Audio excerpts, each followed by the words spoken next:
Welcome to the Ask Pastor Sandey show and our Eastern Nigeria special. Thank you everyone for joining us today.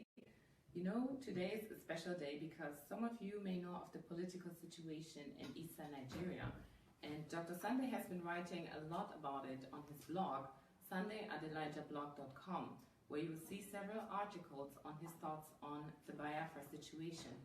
So we've received many questions about that and want to know what Dr. Sandey's take is on this situation, including the issues of Nnamdi Kanu and his house, as well as the response of the Nigerian military. So join us today as we examine the situation in Eastern Nigeria together. Hello, Dr. Sandey, and welcome. Yes, blessings. Thank you for discussing this topic with us today. Many people want to know what it is that is happening and what is your situation on the happenings in my Eastern situation? Nigeria. Your opinion, okay, of the situation in Eastern Nigeria. So maybe we should start with a video, or do you want to give us? Yeah, I will give some comments. Well, talking about the situation in eastern part of Nigeria, I would like to say that Nigeria situation in Nigeria in general is very, very, very, very bad. Very, very. I think I have some books here about Nigeria, how to make Nigeria the greatest country in the world. And things. I am passionate about Nigeria, and I believe in Nigeria's greatness.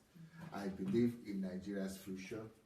I believe in Nigeria's destiny as a nation that is supposed to have impact on the world and that is going to change the world. I believe that Nigeria is going to become one of the greatest countries in the world sooner or later. Sooner or later, Nigeria is going to become one of the greatest countries in the world. And so it is not surprising, therefore, to see the kind of difficulties that Nigeria is going through right now. If Nigeria has such a great destiny, as most people believe Nigeria does, it can only be natural to see that there will be opposition, there will be resistance, and there will be attacks on the destiny of the country. So even Nigerians themselves might be the cause of this attack without even knowing it. Nigerians themselves might be the cause of the whole attack. So it is the destiny of the country that is attracting the attacks. And when anybody, even a child, is having a great destiny, it is, understandable that that child will have a lot of crisis as well, a lot of attacks. So that's how I see Nigeria, that Nigeria is undergoing a lot of problems and challenges because of the destiny that is ahead of Nigeria. I'm passionate about Nigeria, like I said, and I believe that our diversity is a blessing. So whatsoever is happening with all the different groups calling for restructuring or calling for even outright breakdown of the country, I think it's part of the teeth-growing challenges that any nation will go through. Like, for example, if you have a small baby, that every child will go through tooth-breaking challenges, tooth-breaking period. Yeah. So I think this is part of our tooth-breaking period when our teeth is being growing, but it comes with pain and with a lot of unpleasant experiences. Yeah. I will talk more about that, but maybe you want to say something. Yeah, well, it's a very challenging situation, definitely, as Dr. Sandey has just said. Many people have questions. Some, are for the situation. Some are against it. Some people, are protesting. Some people are sad. There are many emotions that people are expressing about this situation, and we obviously want to understand, what is the best way to handle it? How is the best way to respond to the Nigerian situation right now? Be it if you're someone who lives in Nigeria or someone in the diaspora, someone who wants to go home but who doesn't know if they should or what the situation they will be facing, especially if your home is in eastern Nigeria if you're Nigerian. So this is definitely an interesting situation, and also a very interesting perspective of Dr. Sandey to describe this as a tooth-growing period, because it is not necessarily a pleasant one.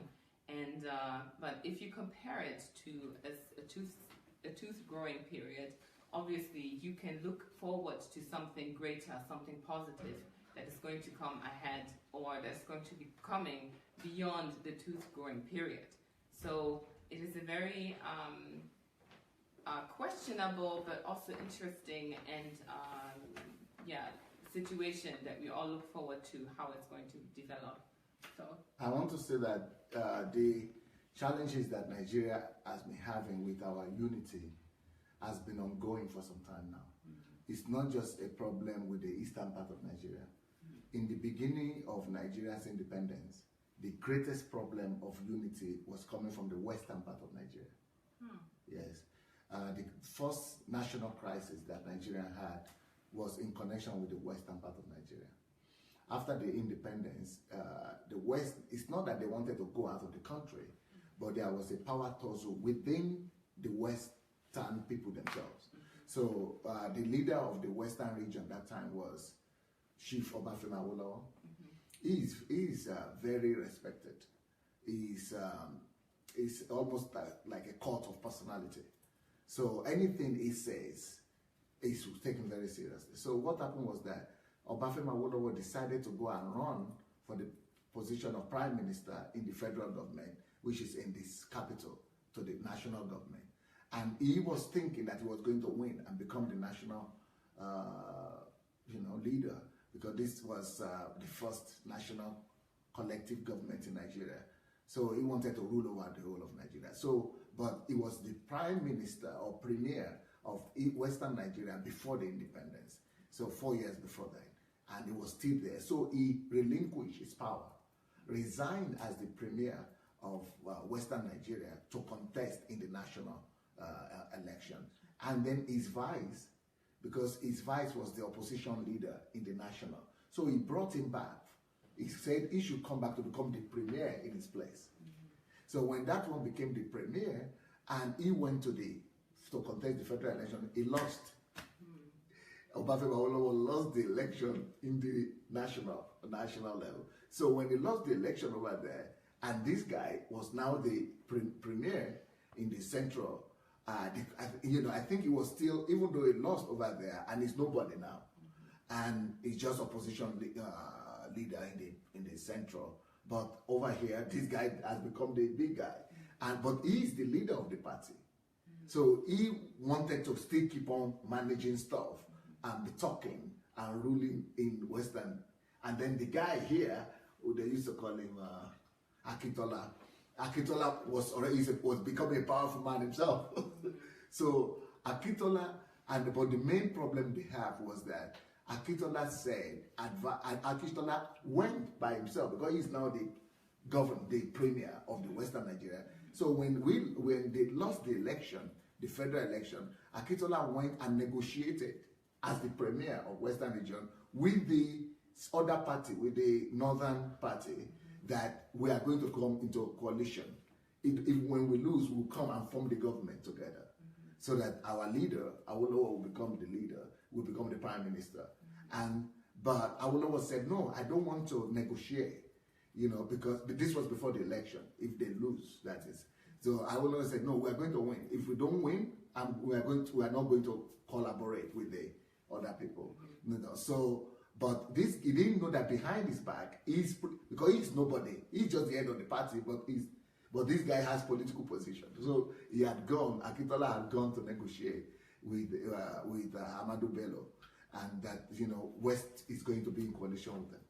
And so when they lost the election, Awolowo was nowhere, and then the Northerners said, okay, come, let's form the government.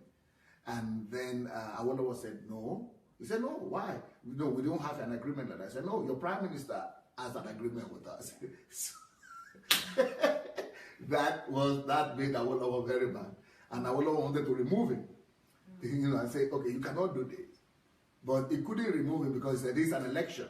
Even though you put me there, and you are my leader, but I will not go. I was elected anyway, just like you. I mean, so the supporters of Awolowo and the supporters of Akintola, they started the war, and it was almost breaking the country down. And this very historical. So there was like a country. In fact, it was a war, but in civil war within western part of Nigeria, it was breaking Nigeria down. So the federal government had to come in. So the federal government eventually went into partnership with another party, which is the Eastern Party, party from the East mainly, Nnamdi Azikiwe. So then Nnamdi Azikiwe became the prime minister because of that. So, but there was a curfew. So it was much more serious than what happened in the West now, in the East now. Because what happened in the East now was just something that was happening in one particular town and maybe in just one state. But in the case of Western Nigeria, it was the whole of Western Nigeria that was affected. And it was riot everywhere and military and people killing each other. So they had to put a curfew for the whole of Western Nigeria.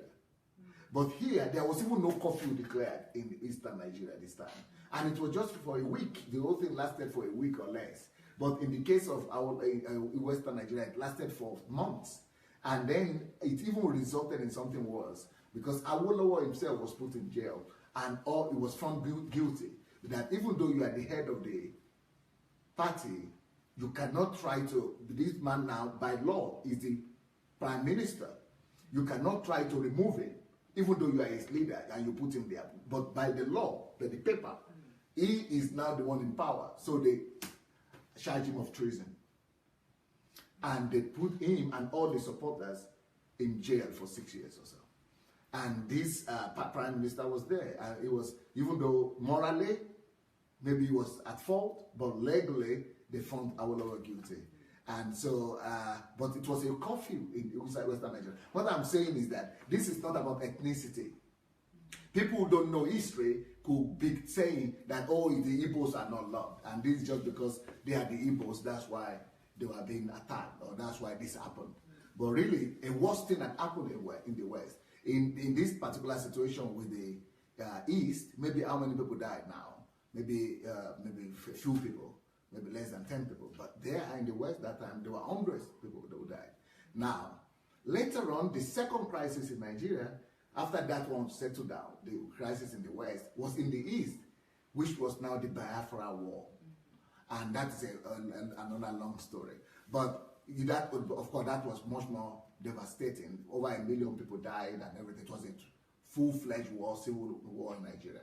So people know about that. But this kind of crisis that is now happened, that just happened right now with Nnamdi Kanu, happened also in the West, again, but in the 90s.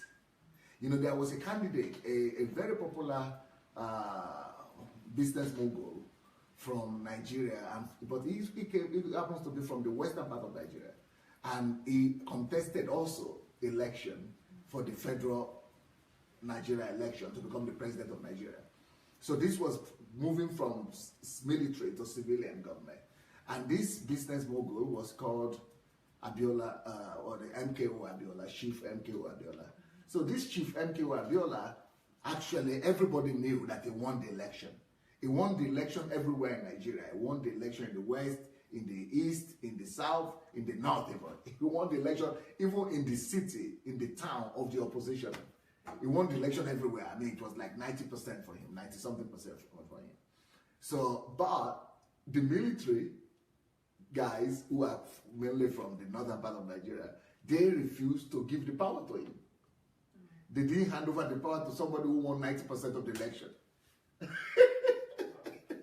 So the Yorubas, this was because he's from the West. And so these Western Yoruba people started going to do demonstration in Lagos and rioting. So this in the 90s, like 92, 93, 94, a lot of rioting like this was happening in the West. And the military shut them down very hard, much more harder than now. Now it only affected Nnamdi Kanu and his supporters in that particular state. But that time, it was all over the western part of Nigeria. They shut them down very bad. And a lot of people also lost their lives. So what I'm saying is that it's a fight for the unity of the country. And the military is not just the Northerners. And military is not just some part of the country. Military, everybody is in there. And that is part of the constitutional duty of the military to keep the country united together. Now, there might be other details or other questions that I might need to address concerning the issues of this particular latest issue. I personally, and I'm sure that many friends of mine who are from the eastern part of Nigeria, or maybe especially people who believe in Biafra, because it's a mistake to think that everybody from the eastern part of Nigeria believe in the Biafra, that they want to do Biafra. Not every Easterner, not every Igbo person wants to do Biafra. So the only people that want to do this Biafra, who are calling for this Biafra, are mainly these iPod people, the people who follow Nnamdi Kanu. Other people want to remain in Nigeria, but it's Nnamdi Kanu mainly and his people who want to become. So I know right now that if there are people from Nnamdi Kanu, Biafra, iPod, who are watching this, many of them might want to be writing negative comments. And I want to tell you, if you write any negative comment, you are off. You are going to be banned very harshly, and banned very, very, very, very concretely. You will never be able to have access to any of my materials again. So you are gone. so please don't insult anybody here. don't try to be abusive. If you want to write with respect. Write with honor. Write your opinion. It might be different from my own opinion. I will not ban you in that sense. But if you are going to be insultive, because a lot of people have tried to be insultive and people are abusive, if you are going to be abusive on my own platform, you are gone. You are a goner.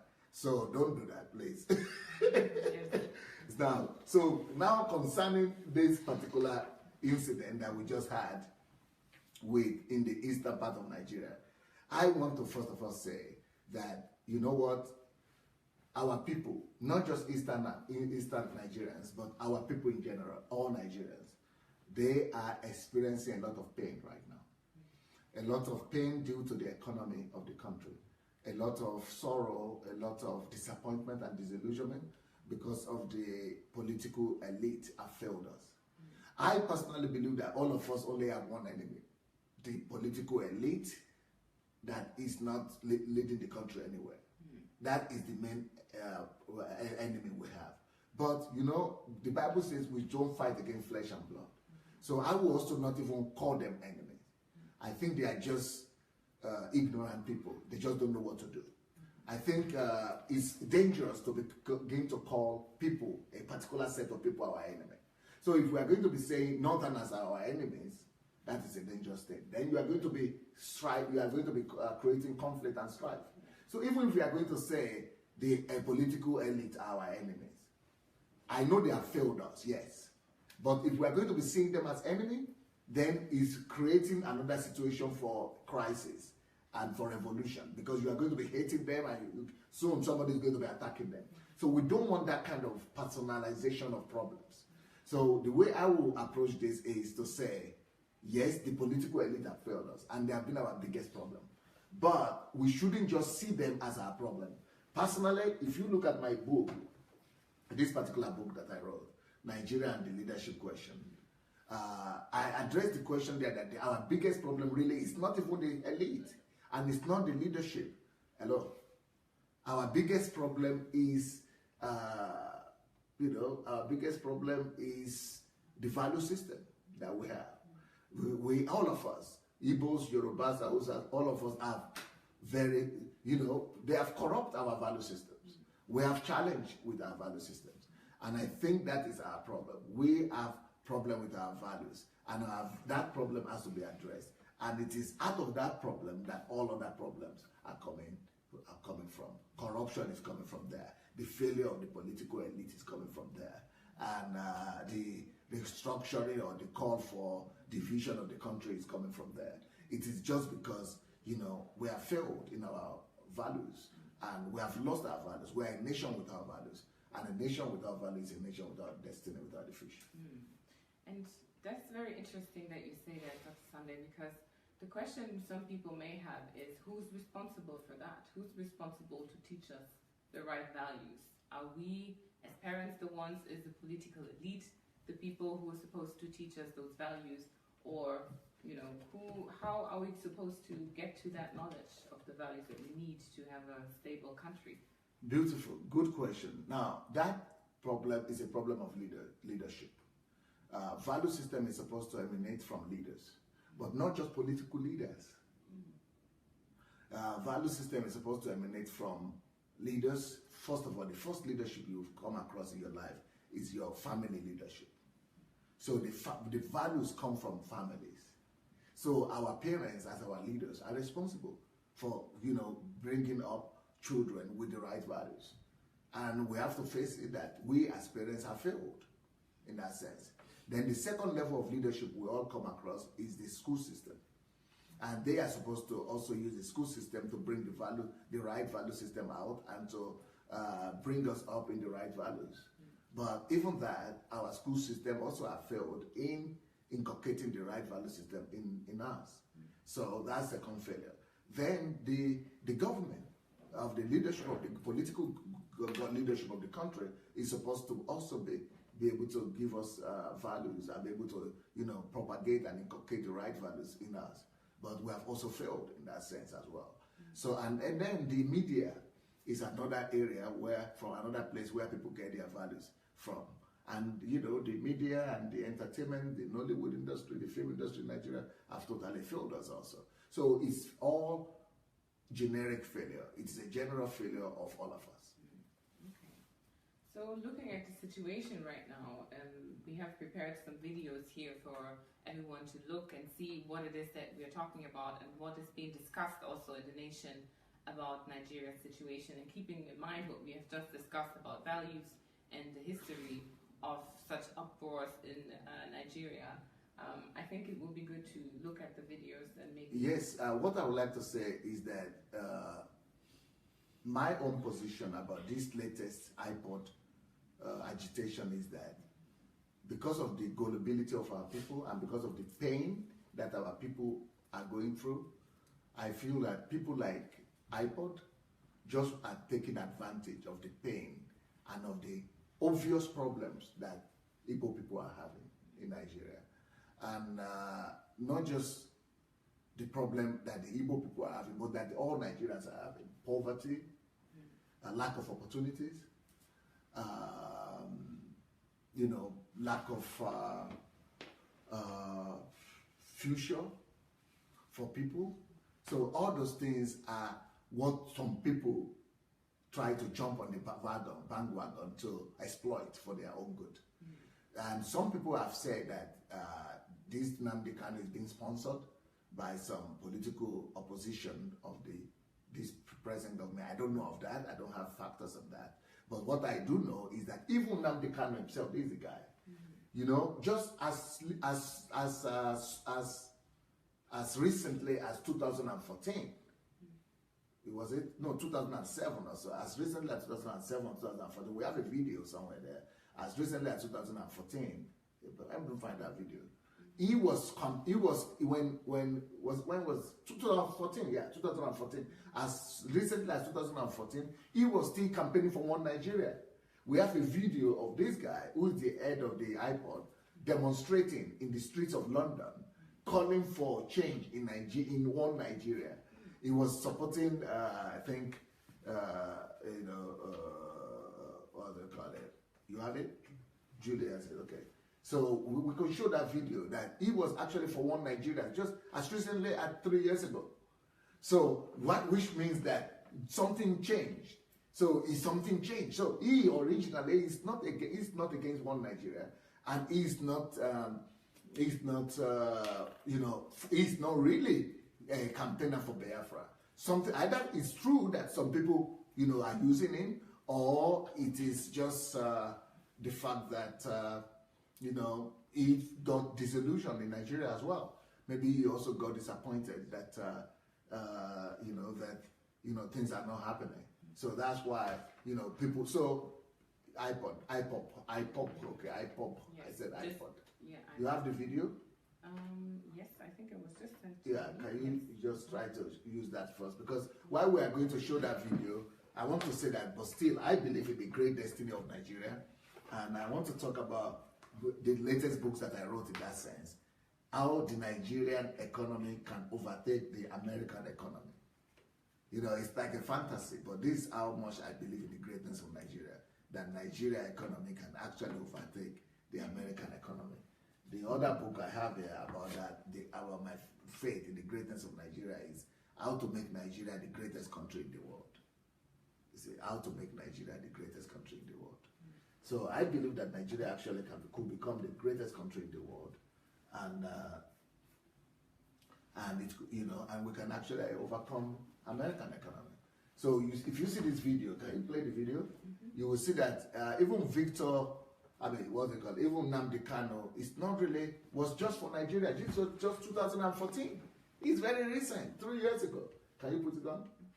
My name is and this is what I'm here today is to protest the killing of innocent women and children and men all over Nigeria, especially in the north part of Nigeria.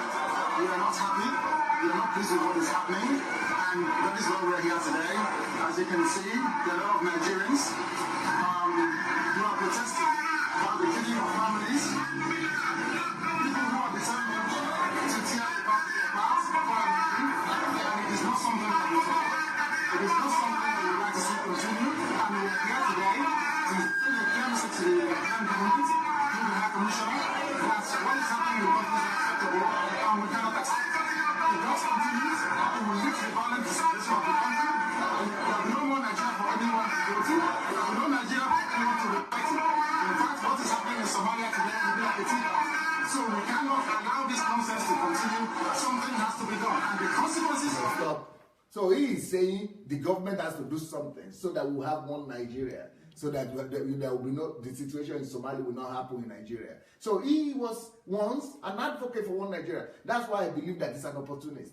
Either someone is using him, or he himself decided to take an advantage of what has happened. And one problem with Nigeria, with the eastern part of Nigeria, and that what I think that the Igbo people need to pay attention to, is that they have to be watchful about the leader they follow. Because this, you know, in the Biafra war, the guy who led to the war, he ran away. People were dying. 1 million of his people died. And he took off. He ran away. He escaped for his life. So which means, and normally a real leader would do like what Jesus did. He died so that we would live. That's what real leaders do. But like in the western part of Nigeria, you know, so anyway, but that's just the way it is. But what happens is that he ran away. And most of the leaders that put people to death, I mean, that lead, they start agitation, their children are safe, his own children are safe, that Ojuku's children were safe, all of his family were safe, but only ordinary people are being killed.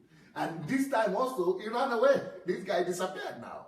Some people said, no, maybe they took him off, or it just disappeared. So, and he is not being the one that is being killed. He was not killed, but other ordinary people are being killed. So that's what I think that the Igbo people need to pay attention to. Now, there is an adage in Igbo as well that says that he who runs away from a battle will, something like that, will have another opportunity to fight again.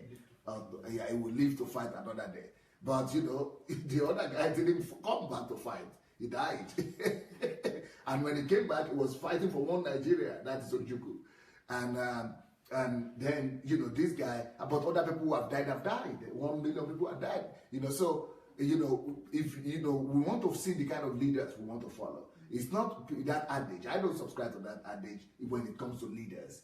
But when it comes to leaders, I think they should be like Jesus. You know, who will rather give their lives for their followers rather than the followers giving their life for them.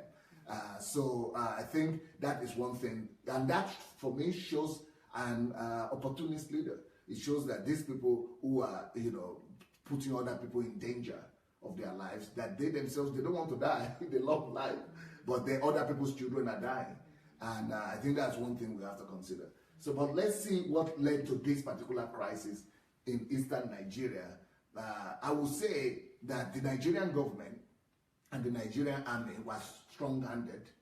I will say that it is wrong for any government or for whatsoever reason to be killing the citizens. And so, you know, the fact that they were killing people, or they, you know, but on the hand side though, I think they actually acted on time and acted rightly, because if they had left it a little bit longer till the election time, the kind of death and casualties we would have seen would have been much more than what we saw. So I'm seeing the wisdom in the action of the Nigerian army by going to, you know, to what do you call that? To preempt the situation. You know, we lost maybe 10 people or less, but if it had been later, let's say 2 months later, things would have been much more worse. So I think we should credit also the Nigerian army. Why we are condemning the fact that they could have, you know, handled the situation without allowing anybody to die. So we condemn the death, and we condemn any kind of malhandling of human being, brutality to human being that leads to people's death. We definitely condemn that. But we also have to commend their wisdom and their boldness to take the right decision to make sure that peace reigns in the eastern part of Nigeria. Yeah, but let's see what led to this thing. Because what I say is that people are saying, oh, people die, people die. I think that it is not just the Nigerian army that needs to take responsibility for the death of the people. I think that Nnamdi Kanu personally should take responsibility for the death of the people. It's just like me here in Ukraine. There was a time that I was leading my people, the people from the church, against the government to demonstrate. But I was always thinking every day that while we are demonstrating, if anything happens and anybody dies, I will have to take responsibility. I cannot just say the government is to blame, but I brought the people out. I instigated the people to come out. So even though the government will come out with military force against us, they killed the people, but if I didn't bring the people out, they wouldn't have done that. Yeah. So the same thing, I think it is wrong for people from all over Nigeria, even all over the world, condemning just the Nigerian government. Somebody instigated that. There are other Igbo pro-Biafra groups. One of them is Masob, I think. Yeah, so this Masob, they were not killing their own members. Why? Because they were not so provocative. They didn't provoke. They didn't go to the length that Nnamdi Kanu had gone to. So it is Nnamdi Kanu personally. So if it is just against Igbo people, Nigerian government just want to kill Igbo people, they would have been killing not just Nnamdi Kanu, they would have just gone there to kill people. But they were not killing other people, other groups that were also campaigning for Biafra. But they were only, they killed only the followers of this particular group because this guy had over-provoked everybody.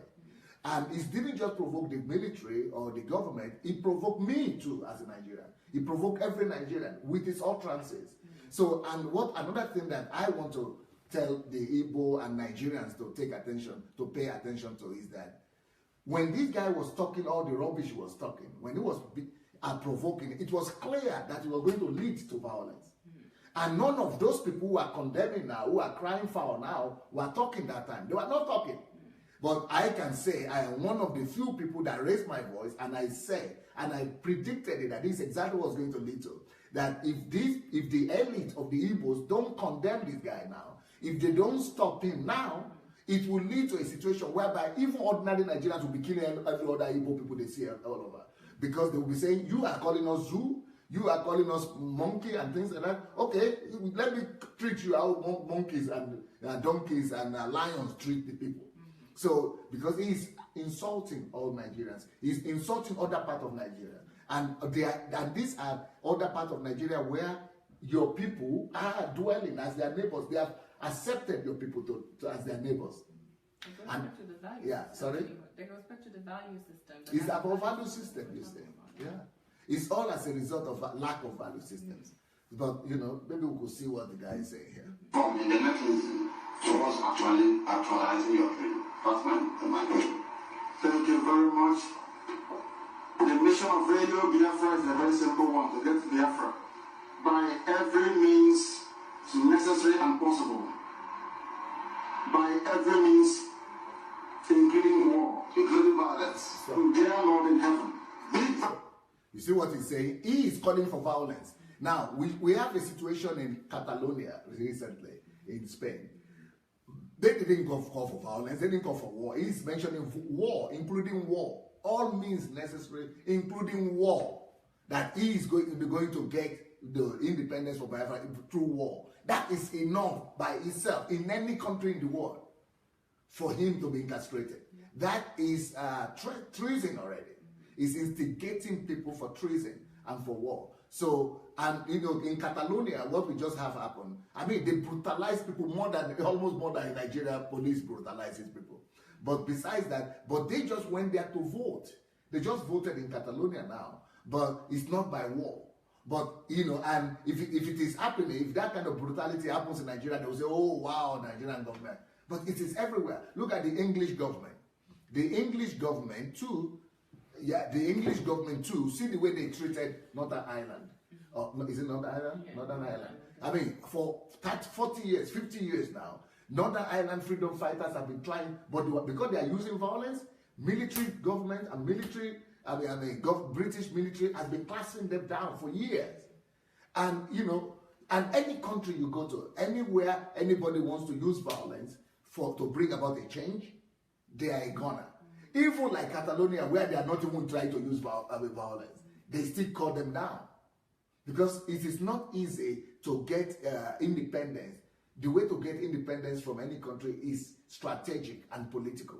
When you want to use violence, you get violence. So by saying he wants to go to war, he calling for instigating war and violence, he killed himself. And he's killing not just himself, but his people. So people, that's why I expected Igbo people who are elite and who are educated to come out and say, we are not subscribing to this. This guy is on his own. Because that way, at least you save yourself and your people. And then tell your people, don't follow this guy who is going to kill you, he's leading you into violence. So, okay, I think that's enough. Let's see another one.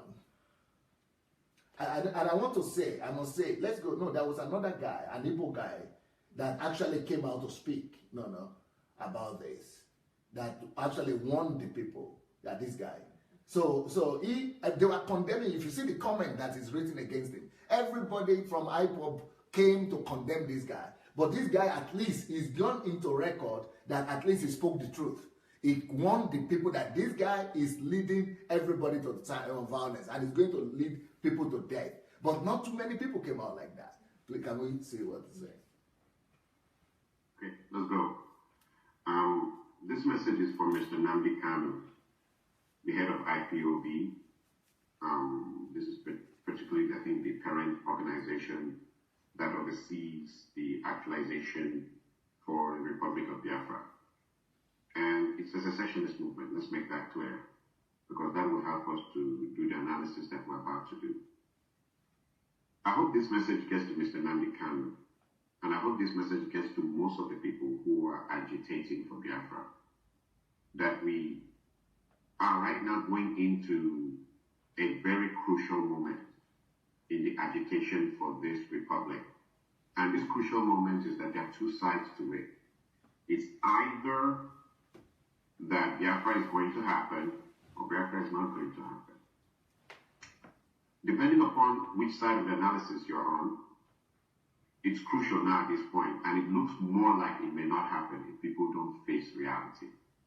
So let us face reality on the ground. Let's keep aside tribalistic emotions and face the reality on the ground.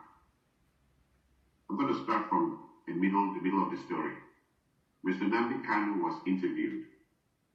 And please, before I go into this, let me make one point clear, because there are people who are very emotionally charged. I have nothing against the actualization of Biafra. I have nothing against it. But I'd like people to know the truth. The truth. Now, Mr. Nnamdi Kanu had an interview. In that interview, he stated clearly that he wants Biafra. The lady asked him, is it going to be through secession? And he made it clear that he wants a confederacy kind of a thing, confederation. English, big English is nice to speak. But I do want to point out that the idea of the confederation is over.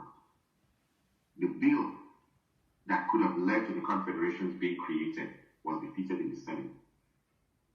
Now, it doesn't matter that Nigeria is so backwards and so primitive that we don't know those who voted for the bill and those who voted against it. The media will not put it down.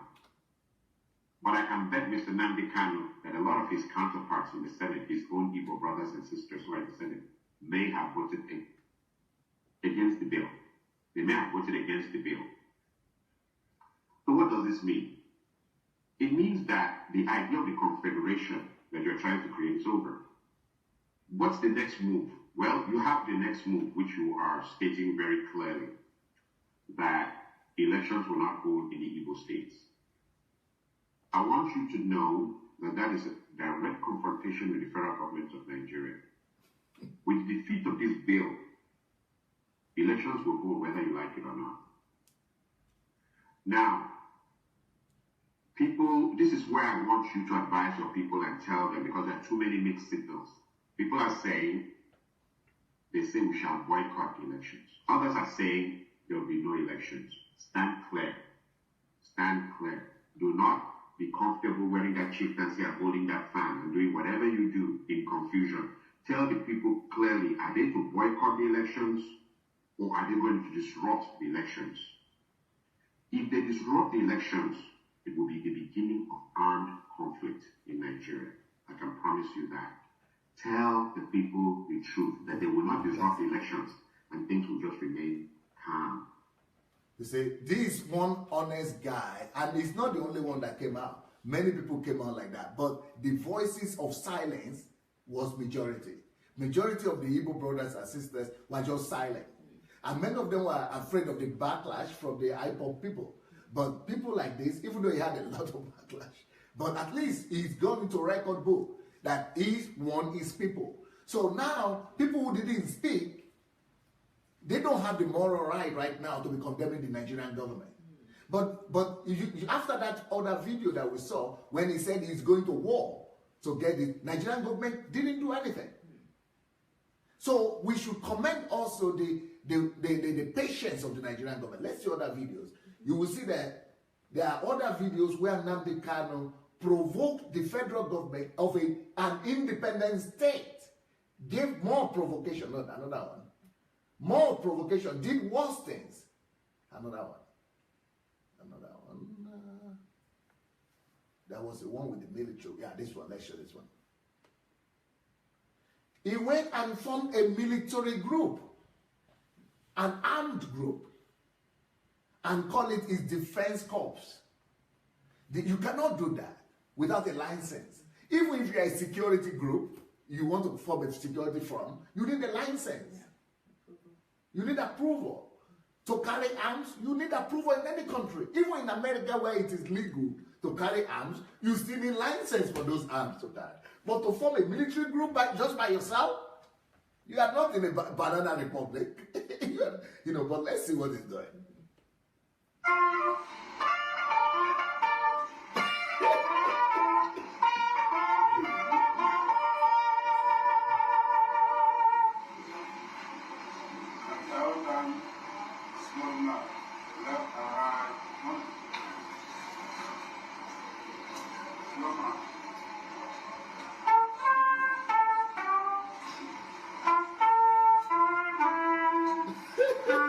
It looks funny, but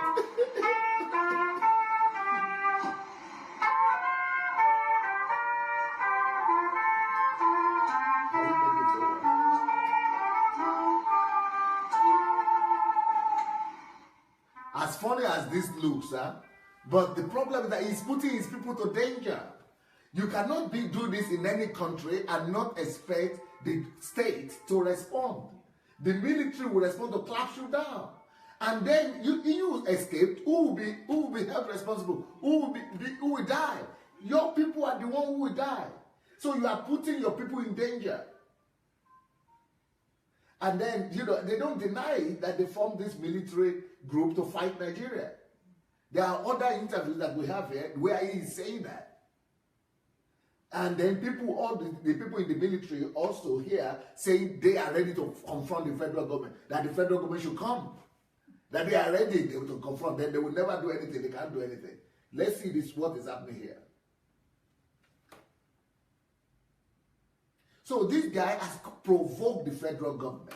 I mean, there is no country in the world that will tolerate what the federal government. Even after that military, the federal government didn't do anything. Federal government just warned them, stop this. But they didn't do anything. But see what happened here. Can we see what happened?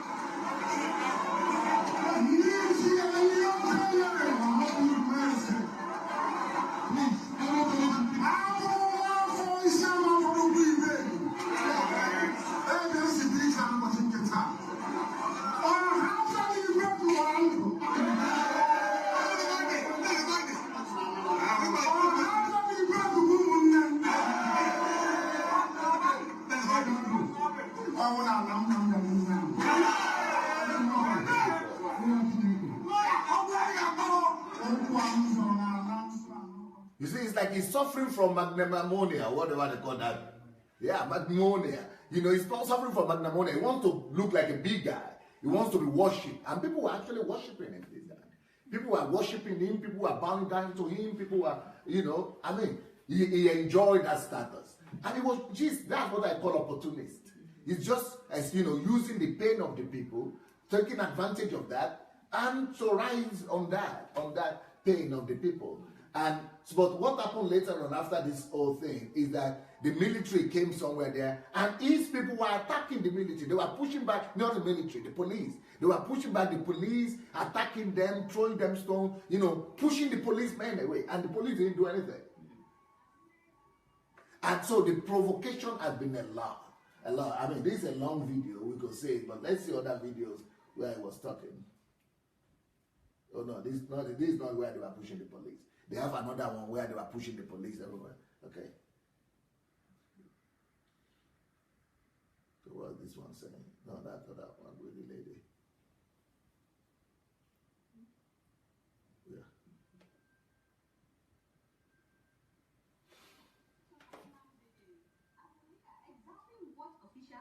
Have you taken? Have you written an official letter to the government that you want to secede and the government said no? Who exactly have you been corresponding with in the Nigerian government? Who said no? Who said you cannot have your own country? Because I was hoping I would see something like that before we resort to violence. But as it is, the guy is asking for guns to kill people. And I'm like, why are we talking about guns? We need guns and we need bullets. Yeah, that was him at the World Igbo Conference in California. I don't understand that. If you want to divorce somebody, and I'm like, why are we talking about guns? We need guns and we need bullets. We need guns and we need bullets. Okay? So yeah, that was him at the World Igbo Conference. Yeah, that's a longer one too. But when you're already doing that, and still Nigerian government didn't respond. So this time, really, frankly speaking, from my own point of view, Nigerian government took a lot of time. They had a lot of patience to, you know, before they responded to this. And I think a lot of the blame should not just be on the Nigerian government. Yes, a lot of the blame is on the Nigerian government for allowing people to die and for actually killing people. But I think a lot of the blame actually lies on Nnamdi Kanu. Yeah, the root of the conflict. Yeah.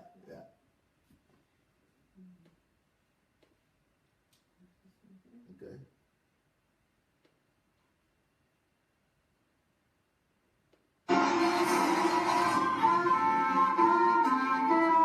The beginning of something most times determines the end. The coordination of the indigenous people of Biafra all over the world is bearing the good news and the assurance that Biafra will be the best habitable place on earth. Looking at the system of IPOB's governance as led by the leader Mazen Nnamdi Kanu is indeed awesome. On the 15th of August 2017, the Armless Biafra Security Service from all the angles of Biafra land gathered as selected by their selected leaders under Mazen Nnamdi Kanu to pay homage to the world best leader, Mazen Nnamdi Kanu. In Omahia, they started gathering from the early hours on the Tuesday morning before the sunrise till the sunset, about few minutes to 4 p.m. After their arrival from the different parts of Biafra land to Omahia in Abia State as named by the Zoo government, they arrayed themselves in magnificent robes, in their black attires, and in respect to the supreme leader Mazen Nnamdi Kanu, who made his march with the leading Biafra Security Service commanders to inspect the armless brave teams of Biafra Squad.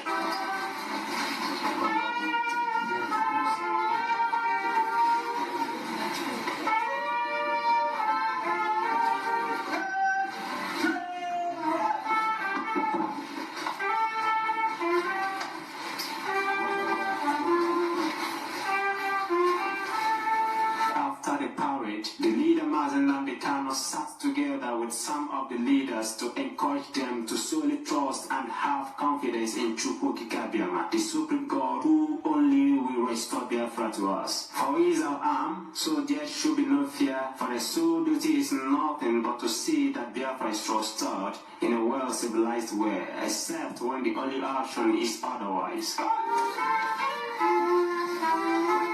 Furthermore, Mazen Namdekan urged the Biafra Security Service to always ensure that there is orderliness in the families of the indigenous people of Biafra all over Biafra land and all over the world, to make sure that we never defy the law of freedom and Biafra restoration as in regards to the laws of human and civil rights. After his encouragements and words of advice to the Biafra Security Service leaders, he ended up by leading them to the Almighty Chukwu Abiyama in prayers. The event was successful as it ended around some minutes after 6 p.m. Here are some brief interviews from the DSS personnel. Yeah, you know, they are talking on the kind of thing that could lead any government. So this guy, see what is happening, and see the Nigerian government didn't respond to all this as well. But this is their own video. This is Biafra video. They themselves put this out. And, you know, these kind of things are very provocative to any state. So the government responded, not even at this time, but I'm sure when they got some more confidential information that some things were being planned, because they actually intercepted some weapons, and I think I think they got some information about that, and that's why they went to stop that. And now, you know, peace has been restored in that part of the country. So, looking at all of these events, what would you tell a person who is fighting for the Biafran state, or maybe who is in part of the eastern Nigeria, who doesn't know what to do, or who now gets a better understanding of everything? What is the advice that you would give such a person? The advice I have for all Nigerians, especially the eastern Nigeria, is that the pain that is being felt by the Igbo people and all the complications and the northerners and the killing and everything that is happening in Nigeria is all a problem of lack of values. The people who are killing Igbos in the north, or people who are saying northerners cannot be here, southerners cannot be here, or Christians cannot be here, or easterners cannot be here, they lack values. But even our own response is showing that we also lack value systems. So, but these are not just the Biafra people who are doing this. There are a lot of groups from Western Nigeria too, from Yorubas. Maybe not a lot, but a few groups also who are calling for Oduduwa state, who are calling for independent Yoruba state. But it's also a reactional movement. It's a reactional movement because it just shows that they just want to, get out of the pain they're experiencing right now. But the problem we all have as a nation is the problem of values. If we could fix our values, we'll be able to get the right leaders. If we could feel our values, we'll be able to build a better country for ourselves. But the diversity that Nigeria has is actually our greatest blessing. The diversity of Nigeria is not a curse. Is actually a blessing. Look at Europe, for example. Europe used to be diversified and separated. But Europe, that used to be 50 different countries, they have now come together to become one country. Why? Because that's the only way for you to be competitive in the world. America used to be smaller. It used to be 13 states in America. But they bought other lands and they united other states to become 50 states. So only great nations become great. Only big nations, diverse. So people who are campaigning for Biafra state, most of them say we were artificially created by the British government. Yes, which is true, but show me any country that is not artificially created. Any country you go to in the world, not just in Africa, America is artificially created, Britain is artificially created, Germany is artificially created, France is artificially created. Any country you go to in the world is artificially created. That's just the way life is. Russia is artificially created. Every nation in the world, that's the way they came around. So, there is nothing new about that. And the problem of secession in every country is always something very damaging. Because, if it's not done politically right, it could lead to a lot of crisis and a lot of pain. And ordinary people are the ones who will suffer. So let us just try to improve ourselves, change ourselves, to get a job. Okay, for example, even if Biafra gets Biafra land, that will not change the content of character of the Biafra people. That will not change the content of character of the Igbo people. The content of character that has been corrupted by all our leaders, either Yoruba leaders or Igbo leaders or Hausa leaders, all our leaders, and the culture that we have. And it's not just political leaders that are responsible. Like I said, values come from the family, it comes from the school system, it comes from the religious organizations, it comes from the media. So all those places, all of them are to blame. All of us are to blame for the, for the corrupted value system that we have. And we cannot deny that. So let's face let's focus on changing ourselves, changing our value system, rather than trying to change the geography. Geography changing or name changing will not change the people that live there.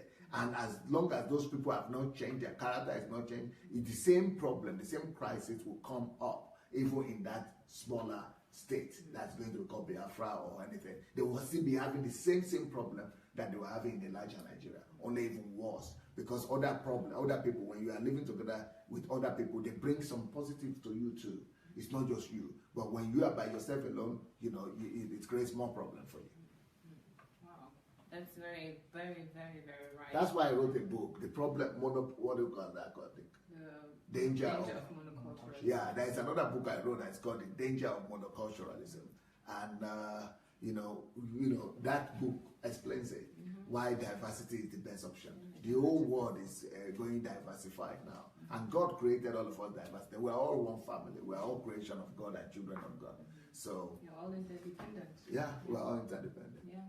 Wow, that's so beautiful. Thank you so much, Dr. Sandey. We've actually come to the end of our show, but it was a very, very enriching show, very informative as well. I believe that we have learned a lot, especially about the history of Nigeria, even if it was, not exhausted, of course, but there's a lot of information that I believe many people are lacking. And that's why they also react the way they react. So we really have to make sure to be informed and to always seek information and try to look at everything from a holistic point of view. And I really love that you were talking about the value system, because I think, just like you have said, if you have a glass of water and the water, is not good anymore, and all you do is changing the cup, the water is still not going to be good. It's not going to be better. The content, yes. So we have to look at the content of the people that we have in all areas of our society, of the society in Nigeria, and change that. And then we will go from there. And I believe all the other questions will be resolved as well, based on the values that we will acquire. So thank you very much, Dr. Sandey. Maybe there's a last word you want to say? No, I'm okay. I just hope that our people will reason together. We are one family. We are one, one family. I think that one of the greatest strengths of Nigeria is that we are so big, and we could unite 250 tribes and nationalities into one. And if the ones who are complaining, they are the advantaged ones. I mean, they are the privileged ones. The people who are complaining most are the Yorubas. And they are the most privileged in the sense that they have ruled Nigeria more than anybody else has ruled Nigeria. Then the Igbos complain, but they control like 70% of the economy of Nigeria. They are privileged. But what will we talk about the small tribes that are not even known? Nobody even knows their name. Yes. Wow. Dr. Sandey has also much more information on the situation in eastern Nigeria. He's written a lot of articles, very long, very informative, very holistic articles on his blog, SandeyAdelajabloG.com, and you can get everything there as well and reread the message that he has for Nigerians and anyone interested in knowing more of his thoughts on Nigeria and its future. And he also has written a lot of books, as you have seen during the show, about Nigeria and Nigeria's future and how he thinks we can develop as a nation, but also as a continent. And you've seen them here, that we have 4 here at the moment. Nigeria, the leadership question, this is one of the books. And then we have How to Make Nigeria the Greatest Country in the World. It's also very, very good on Amazon and on Okada Books. You can get the books. And we have How the Nigerian Economy Can Overtake the American Economy.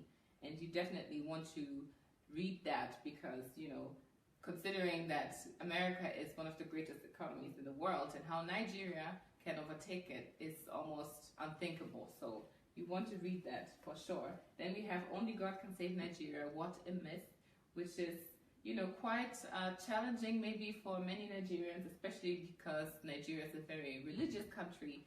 So this may seem like an offensive statement, but please, I encourage you all to read it if you can. You can get all the books on Amazon and Okada Books, and we would love for you also to share. Just share your comments. Visit us on Facebook. Dr. Sandey is on Facebook every day at, first of all, 5 p.m. and 7 p.m. UK and Nigerian time. And then we also are here for the Ask Pastor Sandey show every second Saturday. Next time will be November 11th. So you can join us as well and ask your questions. It will be just a normal ask hour where you can ask all your questions. We've gathered quite a lot since last time, so we will make sure to ask them. If your question wasn't asked, please be there. We will ask them and try to ask them next time. Okay, so thank you very much. We will see you again tonight with our next program at 5 p.m. and 5 p.m. UK time and 7 p.m. UK time. Join us again. Thank you very much. Thank you. Bye. Bye.